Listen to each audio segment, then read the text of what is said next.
Assalamualaikum warahmatullahi wabarakatuh. Salam sehat, salam sejahtera bagi kita semua. Semoga kita semua senantiasa dalam lindungan Allah, Tuhan Yang Maha Kuasa. Amin. Pada pertemuan kali ini, ya, masih di masa pandemi, ya, gelombang ketiga, kita masih melakukan perkuliahan daring.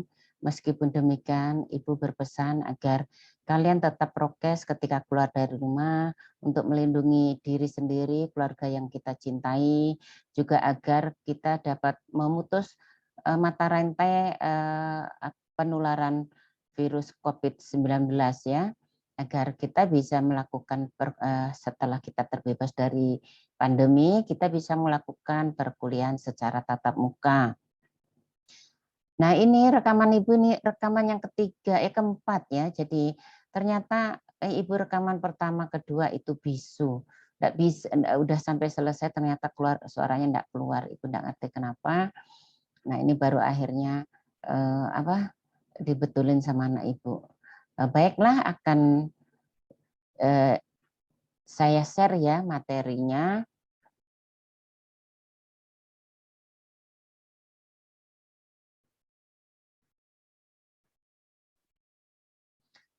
Baik, materi kali ini yaitu tentang pemukiman sehat. Instruksional untuk materi ini, ya.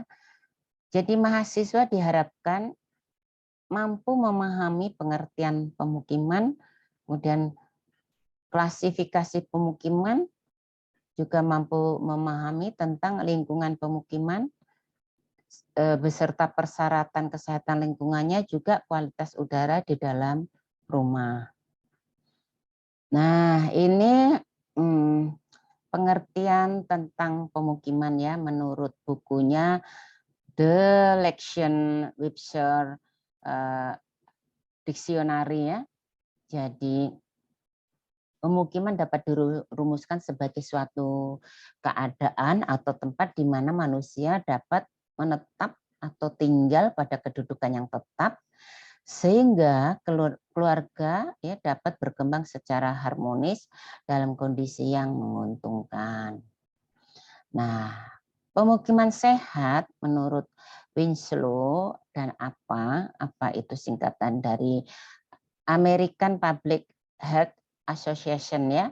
Jadi pemukiman sehat dirumuskan sebagai suatu tempat untuk tinggal secara permanen, berfungsi sebagai tempat untuk bermukim, beristirahat, berkreasi, ya, atau bersantai, dan sebagai tempat berlindung dari pengaruh lingkungan yang memenuhi persyaratan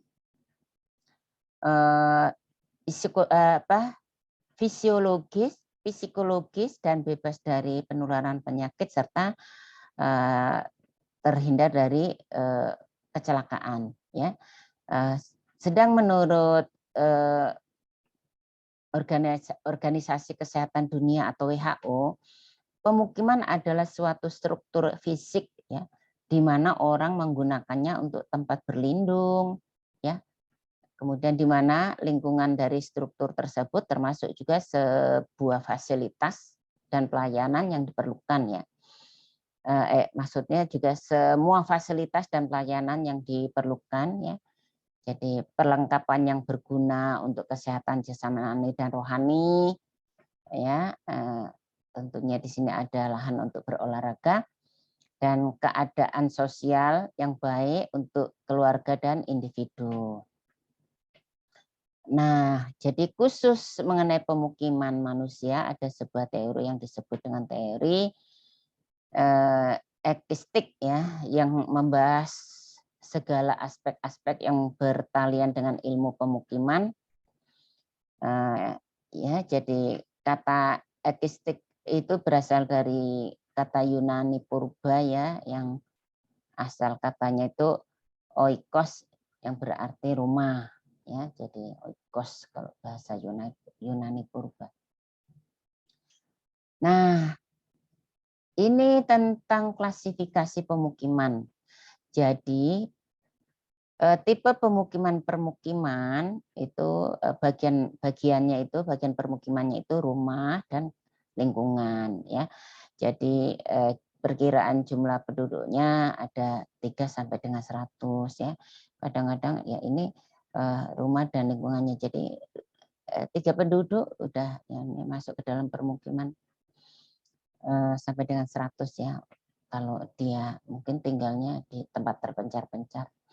Nah, kemudian tipe permukiman desa itu bagiannya itu bagian permukiman, perumahan dan lingkungannya. Nah, jumlah penduduknya 100 sampai dengan 5.000. Kemudian tipe permukiman kota atau polis ya. Jadi bagian permukimannya itu kota dan lingkungannya. Nah, jumlah penduduknya 5.000 sampai 200.000 penduduk. Nah, kemudian metropolis ya.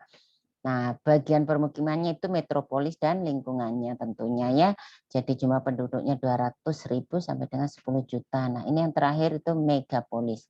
Yang terbesar yaitu bagian permukimannya itu megapolis dan lingkungan. Jadi perkiraan jumlah penduduknya itu 10 juta sampai dengan 500 juta. Jadi berdasarkan sifat pemukiman ini dibedakan dalam 6 sifat ya. Nah, pertama itu sifat pemukiman perkampungan atau tradisional. Nah, itu perkampungan tradisional atau ya perkampungan tradisional ya. Itu biasanya penduduk atau masyarakatnya masih memegang teguh tradisi lama. Jadi kepercayaan kebudayaan dan kebiasaan hidup nenek moyangnya itu masih dipegang ya, yang secara turun-temurun dianutnya dengan secara kuat ya, masih dianut secara kuat. Kemudian juga tidak mau menerima perubahan-perubahan dari luar, walaupun keadaan zaman telah berkembang dengan pesat ya. Ini jadi perkampungan atau lingkungan pemukiman tradisional.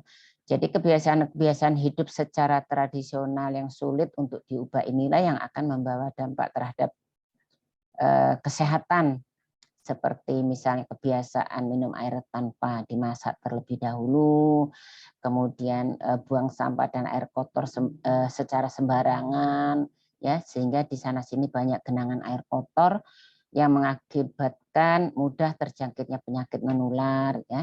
Nah, ini jadi contoh perkampungan tradisional itu masih ada yang masih tradisional ya, seperti di Pulau Sumatera Tengah atau Jambi ya, di Provinsi Jambi itu ada yang namanya suku Kubu ya, atau yang biasa dikenal dengan suku anak dalam. Itu merupakan masyarakat yang tinggal di kawasan hutan ya, dataran rendah di Sumatera Tengah. Nah, itu ya. Tinggalnya di hutan itu, jadi perkampungannya di hutan. Dia masih hidup sangat tradisional ya. Nah, kemudian ada juga ya yang suku Baduy itu yang di daerah Sunda Banten ya. Nah, contohnya juga yang masih tradisional sekali ya, dan sangat menjaga tradisi menjaga tradisi yang yang tinggal di kawasan pemukiman tradisional itu ya. Jadi dan suku Baduy ini anti modernisasi ya, baik cara berpakaian maupun pola hidup lainnya ya. Bahkan mereka tidak memiliki alat komunikasi elektronik seperti TV dan sebagainya. Ibu pernah membaca itu ya tentang itu. Nah, itu karena dia tidak mau ya, tidak mau dia menerima budaya dari luar, modernisasi atau apapun. Dia sangat menjaga tradisionalnya ya. Jadi budaya turun menurun yang pokoknya intinya menolak modernisasi.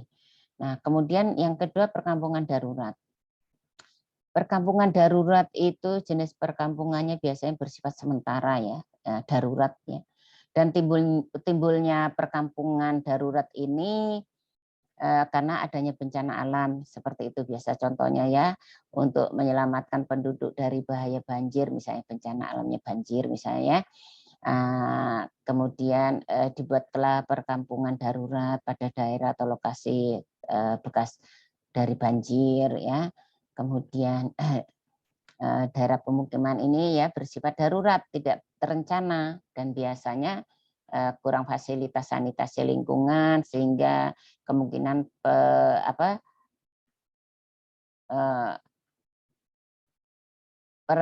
penularan penyakit ya mudah terjadi. Nah, itu seperti itu. Kemudian yang tiga, perkampungan kumuh. Ya, perkampungan kumuh atau yang biasa disebut dengan slum area. Ya. Jadi jenis pemukiman ini ya, perkampungan atau pemukiman ya, itu biasanya timbul akibat adanya urbanisasi, yaitu urbanisasi apa coba? Perpindahan penduduk dari kampung atau pedesaan ke kota ya. Nah, itu. Jadi umumnya mereka itu ingin mencari kehidupan yang lebih baik dari desa atau kampung ke kota. Mereka biasanya bekerja di toko-toko, di restoran, kemudian sebagai pelayan ya, pelayan lain-lainnya itulah ya. Nah, tapi karena saking banyaknya urbanisasi, maka juga tidak mendapatkan lapangan kerja di kota-kota besar ya. Akibatnya ya jadi banyak di antara mereka menjadi orang-orang gelandangan di kota-kota besar ya. Di kota itu menjadi gelandangan, dan akhirnya mereka membuat gubuk-gubuk sementara ya, atau gubuk-gubuk liar. Nah, itu ya yang menyebabkan ada perkampungan kumuh, slum area itu kalau di daerah Jakarta tuh ya. Banyak itu di pinggiran, bahkan di pinggir jalan kereta api, bantaran kali. Nah, itu sangat berbahaya sekali. Nah, kemudian yang keempat tuh permukiman transmigrasi ya. Jadi transmigrasi, perpindahan ya. Jadi ini jenis pemukiman seperti ini direncanakan ya oleh pemerintah. Ya, jadi dari perpindahan ini dari suatu daerah permukiman itu ya,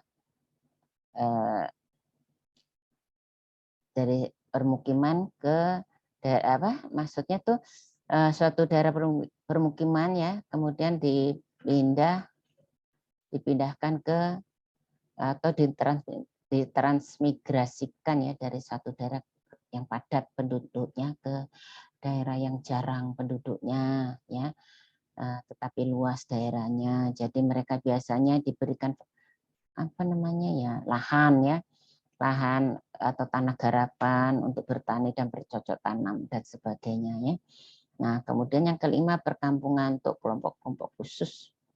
Apa itu ya perkampungan untuk kelompok-kelompok khusus ya? Jadi perkampungan untuk kelompok-kelompok khusus itu seperti biasanya dibangun oleh pemerintah oleh pemerintah juga tuh, diperuntukkan bagi orang-orang atau kelompok-kelompok orang yang sedang menjalankan tugas tertentu yang telah direncanakan ya. Jadi penghuninya atau orang-orang yang menempatinya biasanya bertempat tinggal untuk sementara saja ya.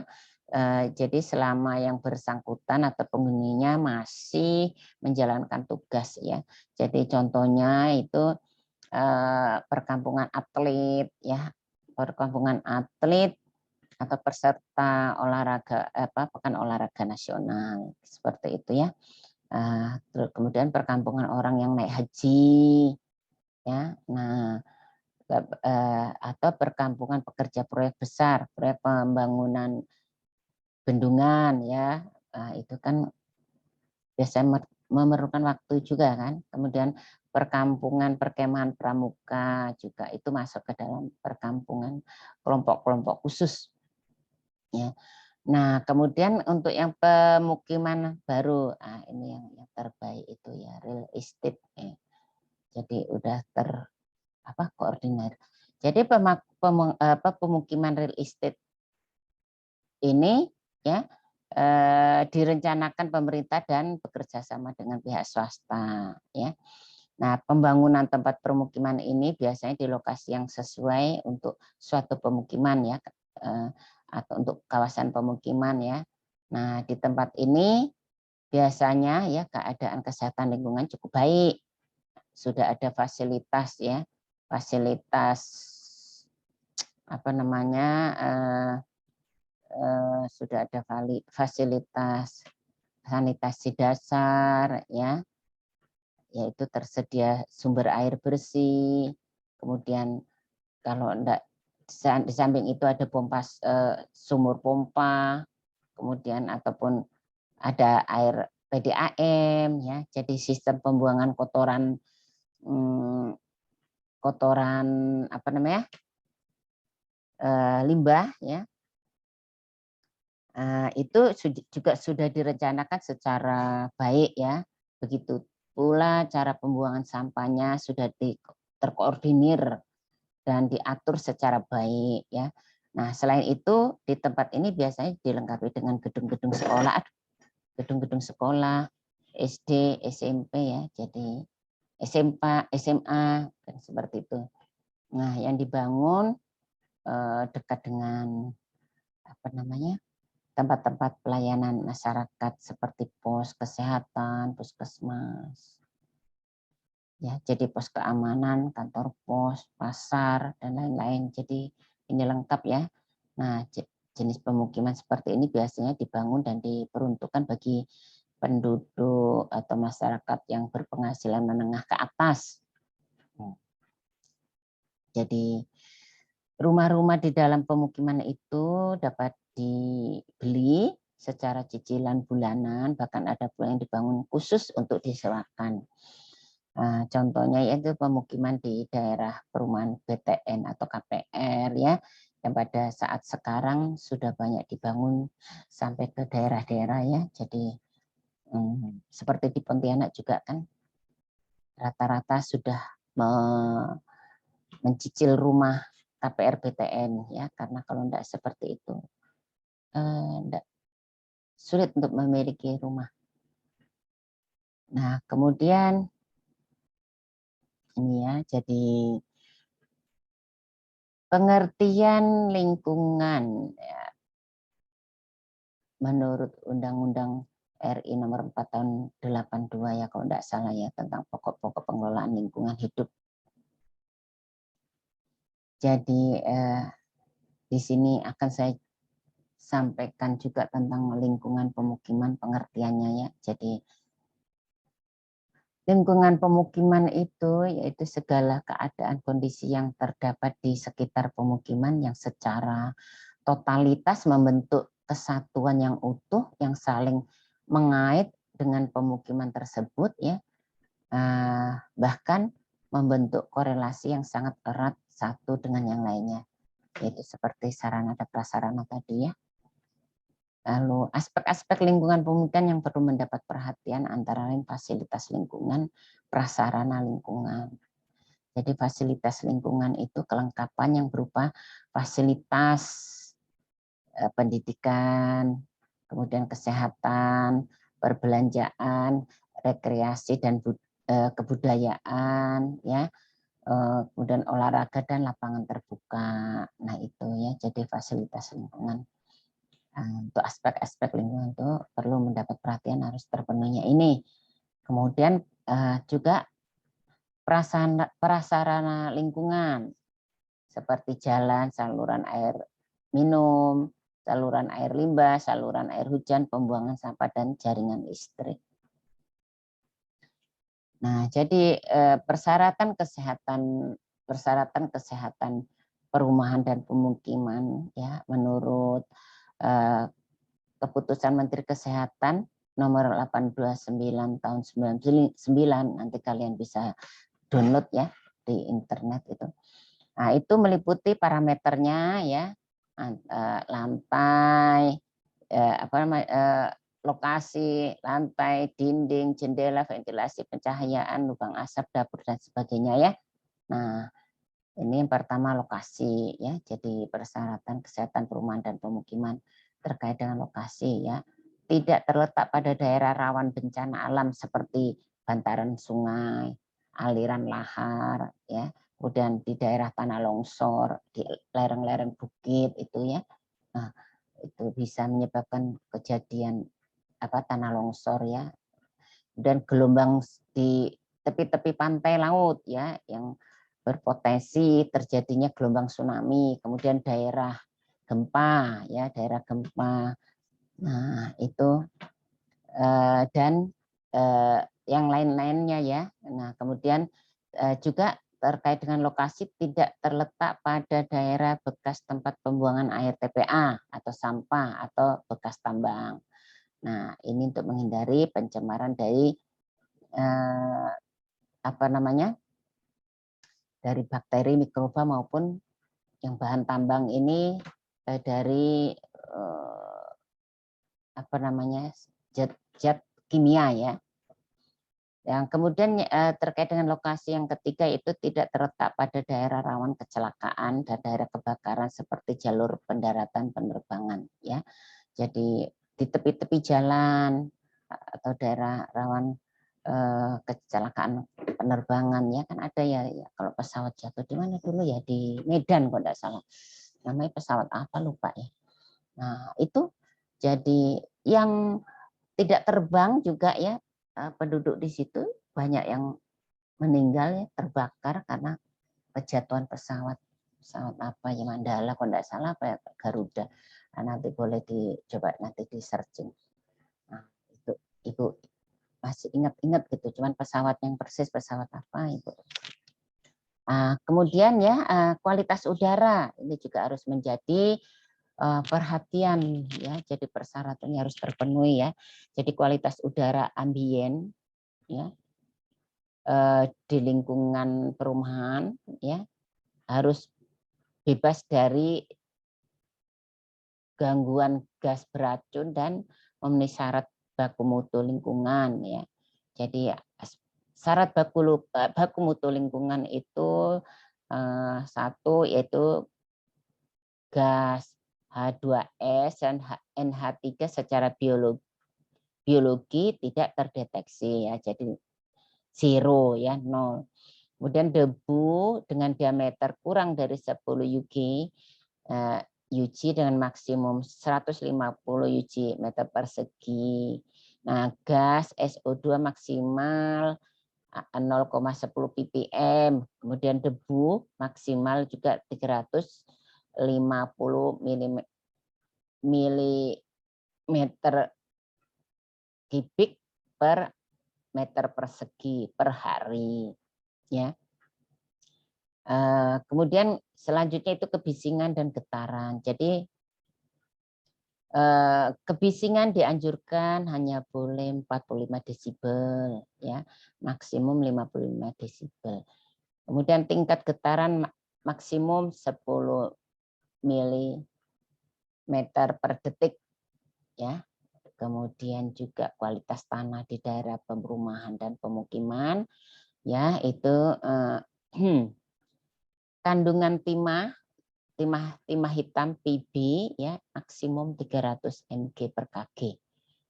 Jadi kalau mengambil sampelnya tuh pakai kg, pakai 1 kg, 2 kg. Nah, satuannya itu kg. Kemudian kandungan arsenik atau racun itu ya. Jadi total maksimum 100 mg per kg. Kandungan kadmium juga total maksimum 20 mg per kg. Kemudian kandungan benzoat ya itu maksimum 1 mg per kg. Lanjut, selanjutnya itu prasarana dan sarana lingkungan. Jadi itu pemukiman itu harus memiliki taman bermain untuk anak, sarana rekreasi keluarga dengan konstruksi yang aman dari kecelakaan ya. Kemudian memiliki sarana drainase yang tidak menjadi tempat perindukan vektor penyakit. Kemudian memiliki sarana jalan lingkungan dengan ketentuan konstruksi jalan tidak mengganggu kesehatan ya. Jadi tidak berdebu ya. Jalannya pun tidak rusak ya. Kemudian konstruksi trotoar tidak membahayakan pejalan kaki dan penyandang cacat ya. Jadi jembatan harus memiliki pagar, pegangan, lampu, penerangan, jalan tidak menyilaukan mata ya. Jadi di kota kita ini Pontianak sudah sangat indah, sudah ada taman kota, tempat untuk rekreasi, kemudian di tepi Sungai Kapuas itu sudah ada waterfront yang begitu indah ya, untuk melepas lelah. Jadi untuk apa, memanjakan mata melihat pemandangan sungai ya. Nah, kemudian trotoar juga sudah bagus ya, sudah tertata rapih, indah ya di Pontianak itu. Nah, kemudian apa tadi ya? Kemudian juga memiliki sarana drainase yang tidak menjadi tempat perindukan vektor. Udah ya ini. Jalan lingkungan dan konstruksi udah ini. Kemudian tersedia cukup air bersih sepanjang waktu dengan kualitas air yang memenuhi persyaratan kesehatan ya. Nah, air PDAM ya. Kalau enggak ada air PDAM tentu bisa mengolah sendiri ya, air dari sumur bor seperti itu. Kemudian pengelolaan pembuangan tinja dan limbah rumah tangga harus memenuhi persyaratan kesehatan ya. Jadi yang ya apa, penampungan tinjanya sudah tangki septiknya ya sudah aman, sudah septik, kemudian juga apa namanya, kedap air, kemudian ada sumur resapannya, kemudian ada saluran apa namanya, untuk menetralkan air limbah ya, jadi sudah diolah sedemikian rupa gitu ya, sehingga air yang keluar tidak terlalu membahayakan bagi lingkungan. Kemudian pengelolaan pembuangan sampah rumah tangga harus memenuhi syarat kesehatan. Ya, jadi ini harus ada pemilahan 3R ya. Nah, kemudian yang bisa dimanfaatkan kembali, yang barang bekas yang sifatnya bukan organik itu yang bisa dimanfaatkan kembali, bisa dijual ke pemulung atau ke bank sampah. Nah, yang organik itu ya bisa diolah juga menjadi apa namanya, kompos ya, pupuk kompos. Nah, ini seperti saya mengelola pupuk kompos. Nah, jadi sisa-sisa sayuran dapur ya habis masak, jadi saya buat pupuk kompos ya. Nah, kemudian memiliki akses terhadap sarana pelayanan kesehatan, komunikasi, tempat kerja, tempat hiburan, tempat pendidikan ya. Jadi sarana kesehatan, sarana komunikasi, tempat kerja, tempat hiburan, tempat pendidikan ya, sekolah-sekolah, kesenian dan lain sebagainya ya. Tempat ibadah ya. Itu yang penting ya untuk meningkatkan iman dan takwa itu. Kemudian pengaturan instalasi listrik harus menjamin kemampuan penghuninya, keamanan penghuninya maksudnya. Jadi pengaturan instalasi listrik harus menjamin keamanan penghuninya.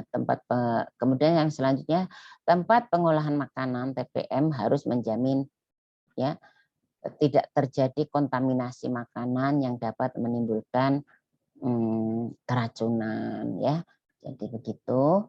Nah, selanjutnya terkait vektor penyakit ya. Jadi indeks lalat harus memenuhi persyaratan. Nah, kalian nih kan harusnya sudah bisa menghitung indeks lalat itu seperti apa ya. Karena mata kuliah pemukiman itu mata kuliah prasyarat ya, yang harusnya kalian tuh udah mendapatkan mata kuliah terkait dengan pengendalian vektor ya. Mata kuliah pengendalian vektor sudah harus diterima, sudah diperoleh tentunya ya. Nah, kemudian vektor penyakit nyamuk DBD ya, jadi indeks jentik itu di bawah 5% ya. Ya jadi itu nilai toleransinya. Kemudian yang ketujuh ini perlunya ada penghijauan ya. Jadi lingkungan pemukiman itu harus ada pepohonan untuk penghijauan lingkungan pemukiman ya. Jadi itu sebagai pelindung dan juga berfungsi untuk kesejukan, keindahan dan kelestarian alam. Dan lebih dari itu yang sangat penting adalah pohon-pohon itu daunnya itu pada siang hari akan mengeluarkan oksigen ya O2 dan O2 itu dibutuhkan manusia pada siang hari ya, siang hari pun maupun malam hari ya. Jadi makanya kalau siang hari itu kok di bawah pohon terasa sejuk sekali. Karena apa? Karena itu oksigennya banyak dikeluarkan oleh daun-daun dari pohon-pohon itu ya. Karena pada siang hari tanaman itu mengeluarkan oksigen dan menghirup karbon dioksida. Sedang kita kalau berteduh di bawah pohon kita mengeluarkan karbon dioksida. Nah, menghirup O2. Sedang tanaman itu mengeluarkan O2. Nah, jadi itulah jadi saling bermanfaat ya. Kalau siang hari tanaman itu sangat berarti sekali sehingga karena dia pada siang hari itu akan mengeluarkan oksigen dan kita membutuhkan oksigen, kemudian dia akan menghirup karbon dioksida yang kita keluarkan, racun-racun yang kita keluarkan itu dihirup sama tanaman. Jadi itulah yang dikatakan simbiosis mutualisme ya. Jadi saling memanfaatkan, saling bermanfaat satu sama lain. Tapi untuk malam hari harus hati-hati ya. Jadi harus hati-hati kalau malam hari, karena kalau malam hari tanaman itu akan menghirup oksigen juga, ya, akan menghirup oksigen dan mengeluarkan karbon dioksida. Kita juga seperti itu, menghirup oksigen dan mengeluarkan karbon dioksida. Nah, jadi kalau malam hari jangan di bawah pohon, ya, nanti bisa sesak, kepanasan. Atau kalau kita menanam tanaman hias di dalam rumah, kok malam hari dikeluarkan ya, karena dia akan mengurangi mengurangi jatah oksigen, oksigen yang harus kita hirup ya, akan dihirup juga sama tanaman. Nah, jadi kualitas udara di dalam rumah ya atau di dalam ruang itu yang biasa disebut dengan indoor air quality ya. Itu sebenarnya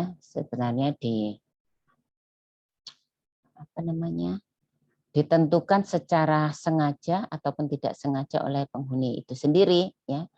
Jadi ada gedung yang secara khusus diatur baik suhu maupun frekuensi pertukaran udaranya dengan memakai peralatan ventilasi khususnya ya.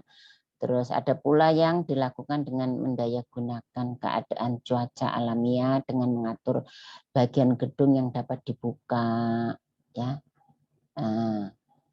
Kemudian untuk menghindari pencemaran akibat itu ya kan penghuni di dalam. Kemudian kualitas udara di dalam ruangan juga dipengaruhi oleh temperatur dan kelembaban yang dapat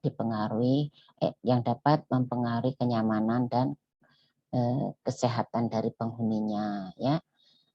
Oleh karena itu ya hindarilah untuk merokok atau bahan-bahan yang mengandung yang mengeluarkan pestisida atau insektisida misalnya ya. Misalnya kita mau nyemprot nyamuk gitu dengan racun nyamuk tuh ya. Jadi pastikan pintunya tertutup dan kita akan masuk ke dalam kamar, misalnya kamar yang disemprot gitu ya. Pastikan udara itu keluar dulu ya. Jadi udah tidak ada lagi bau insektisida ya. Nah, kemudian pencemaran dari luar gedung meliputi masuknya gas buangan kendaraan bermotor. Nah, ini makanya enggak dianjurkan rumah-rumah di pinggir jalan ya. Kemudian ya cerobong asap dapur karena penempatan lokasi lubang ventilasi yang tidak tepat. Ya, jadi ini nih masih belum menjadi perhatian masyarakat umumnya ya. Kemudian pencemaran dari bahan bangunan, ruangan seperti formaldehid ya, formaldehid ya. Jadi lem, asbes, fiberglass dan bahan lainnya ya. Ini partikel-partikel debunya itu akan mencemari penghuninya. Kemudian pencemaran mikroba meliputi bakteri, apa namanya, jamur, virus atau protozoa yang dapat diketemukan di saluran udara, ya, atau alat pendingin ruangan beserta seluruh sistemnya, ya. Jadi kemudian kurangnya udara segar yang masuk karena gangguan ventilasi udara dan kurangnya perawatan sistem peralatan ventilasi, ya. Jadi harus selalu dijaga kebersihannya. Kalau itu ventilasi buatan, air conditioner itu harus di apa namanya, servis secara berkala ya. Nah, itu jadi ruangan yang terlalu padat ya itu akan padat penghuninya atau penggunanya itu akan berdampak pada kualitas udara di dalam rumah ya.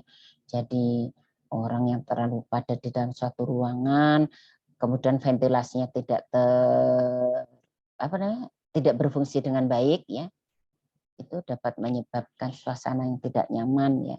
Jadi ada gangguan sindrom gedung atau sick building syndrome ya. Jadi itu adalah kumpulan gejala yang dialami oleh seseorang yang bekerja di sebuah kantor atau tempat tinggal atau apartemen yang bangunannya tinggi, di mana di dalamnya terjadi gangguan sirkulasi udara yang menyebabkan keluhan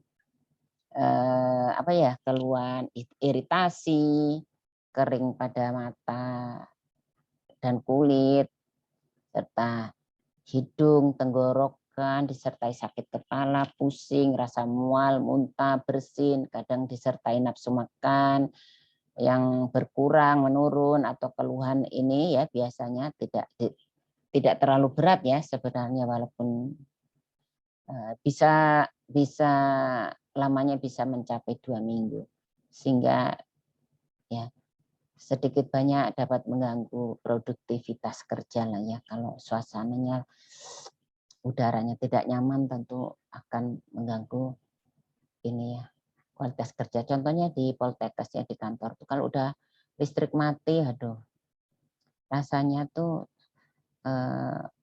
panas ya, sulit untuk bernapas gitu ya, karena makanya harus dibukain jendelanya. Oksigennya akan tidak cukup gitu untuk orang yang banyak. Lalu jadi rumah itu harus ada sistem ventilasi, terus kontaminan gedung, kemudian jadi ini coba harus menjadi perhatian, perhitungan atau apa ya, ya menjadi perhitungan ya antara terkait dengan usia, gender, status kesehatan, pekerjaan. Misalnya usia nih ya kan, misalnya penghuni sebuah rumah itu ya antara yang seperti misalnya kamar itu ukuran kamar 8 meter persegi, saya itu hanya boleh orang dewasa ya, orang dewasa 2 ya, sama anak umur 2 tahun ke bawah gitu ya. Nah, itu. Tapi kalau udah 5 tahun ke atas tidak boleh, atau 2 tahun ke atas itu tidak boleh gabung dengan orang dewasa. Nah ini jadi kalau itu 5 tahun, udah 2 tahun ke atas itu udah harus kamar sendiri. Nah juga penghuni terkait dengan gender ini ya, jadi harus dipisahkan antara jenis kelamin perempuan dan laki-laki. Misalnya Nah, sebuah keluarga itu terdiri dari ayah, ibu, anak laki-laki dan perempuan. Nah, anak laki-laki dan perempuan usianya udah di atas 2 tahun. Mungkin bisa 3 tahun dan 5 tahun. Nah, itu jadi rumah itu minimal harus memiliki 3 kamar ya. Jadi 1 kamar untuk ayah dan ibu, 1 kamar lainnya untuk yang anak perempuannya, dan 1 kamar lainnya untuk anak laki-laki. Nah, seperti itu ya. Jadi memisahkan gender ini ya. Memisahkan usia, gender, lalu status kesehatan. Nah, status kesehatan jika di dalam rumah tersebut ada yang mengidap penyakit kronis yang dapat menular, contohnya misalnya penyakit TB ya, penyakit tuberkulosis ya. Tuberkulosis itu kan dapat menular ya, yang TB paru. Nah, itu jadi itu harus dipisahkan kamarnya sendiri. Tidak boleh bergabung dengan yang sehat karena nanti akan menulari yang sehat ya. Nah, seperti itu. Nah, lalu penghuni dengan status pekerjaan. Di sini tuan rumah dengan karyawan. Nah, itu ya, jadi karyawan apa ya, asisten rumah tangga. Nah, itu harus disendirikan kamarnya. Nah, seperti itu. Kemudian yang lain-lainnya juga ya. Nah, ini sedikit saya akan jelaskan kecepatan ventilasi, sistem ventilasi ini ya. Jadi kecepatan ventilasinya juga harus terpenuhinya ya, terpenuhi. Jadi supaya apa? Perputaran udaranya dari dalam keluar, dari luar masuk ke dalam itu cepat gitu ya. Ada pergantian udaranya. Nah, jadi udara yang dari dalam itu misalnya dia syarat dengan mikroba atau apa namanya, bakteri patogen itu, dia akan keluar ya, keluar di udara bebas, di udara ambien itu ya. Kemudian dia akan terkena sinar matahari ya, ultraviolet ya, sinar ultraviolet, maka bakteri itu akan mati. Nah, udara yang dari luar yang bersih itu akan masuk ke dalam. Begitulah. Jadi kecepatan ventilasi ini harus terjaga dengan baik. Kemudian sistem ventilasi ya, itu juga harus mencegah buruknya distribusi udara ya. Jadi udara yang dari luar, kalau yang udara yang tidak baik itu ya, jadi harus bisa dikendalikan. Nah, itu sebenarnya paling baik itu ya udara ventilasi buatan ya sebenarnya. Karena dia ventilasi buatan itu seperti air conditioner itu, dia akan menyaring udara. Udara yang dari luar masuk pun akan tersaring gitu ya. Jadi ini sebenarnya bagus ya, tapi